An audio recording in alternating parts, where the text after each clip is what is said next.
উত্তেজনা আর অনিশ্চয়তায় ঘেরা উপসাগরীয় জলপথে হঠাৎই নজর কাড়ল এক বিলাসবহুল প্রমোত্তরী। যেখানে যুদ্ধ পরিস্থিতির কারণে জাহাজ চলাচল প্রায় থমকে গেছে, সেখানে রুশ ধনকুবেরের সঙ্গে সংশ্লিষ্ট এক সুপারইয়েটের নির্বিঘ্নে হরমুজ প্রণালী পাড়ি দেওয়ায় তৈরি হয়েছে নানা প্রশ্ন। যুক্তরাষ্ট্রের নিষেধাজ্ঞার আওতায় থাকা রুশ ব্যবসায়ী অ্যালেক্সি মর্ডানসভের সঙ্গে সংশ্লিষ্ট নর্ড নামের ১৪২ মিটার দীর্ঘ এই প্রমোত্তরী গত শনিবার হরমুজ প্রণালী অতিক্রম করে। জাহাজ চলাচলের তথ্য অনুযায়ী প্রায় $৫০ কোটি এই বিলাসবহুল ইয়ারটি শুক্রবার দুবাই মেরিনা থেকে যাত্রা শুরু করে এবং রোববার ওমানের মাস্কাটে পৌঁছায়।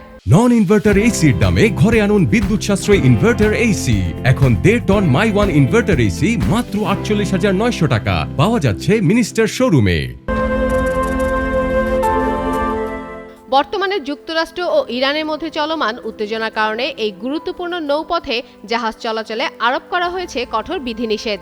আগে প্রতিদিন ১২৫ থেকে ১৪০টি জাহাজ চলাচল করলেও এখন সেই সংখ্যা নেমে এসেছে হাতে গোনা কয়েকটিতে। এমন পরিস্থিতিতে নর্ড কিভাবে অনুমতি পেল তা এখনো স্পষ্ট নয়।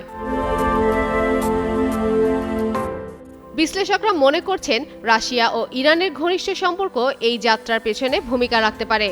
সাম্প্রতিক বছরগুলোতে দুই দেশের মধ্যে নিরাপত্তা ও গোয়েন্দা সহযোগিতা বেড়েছে। এদিকে ইরানের পররাষ্ট্রমন্ত্রী আব্বাস আরাকচি সম্প্রতি রাশিয়ায় গিয়ে প্রেসিডেন্ট ভ্লাদিমির পুতিনের সঙ্গেও করেছেন বৈঠক। নর্ড বিশ্বের অন্যতম বিলাসবহুল ইয়ার্ড হিসেবে পরিচিত। এতে রয়েছে একাধিক কক্ষ, সুইমিং পুল, হেলিপ্যাড ও সাবমেরিন সুবিধা। তবে এই যাত্রা শুধু বিলাসের নয়, বরং বর্তমান ভূরাজনৈতিক বাস্তবতায় এক গুরুত্বপূর্ণ বার্তাও বহন করছে বলে মনে করছে পর্যবেক্ষকরা।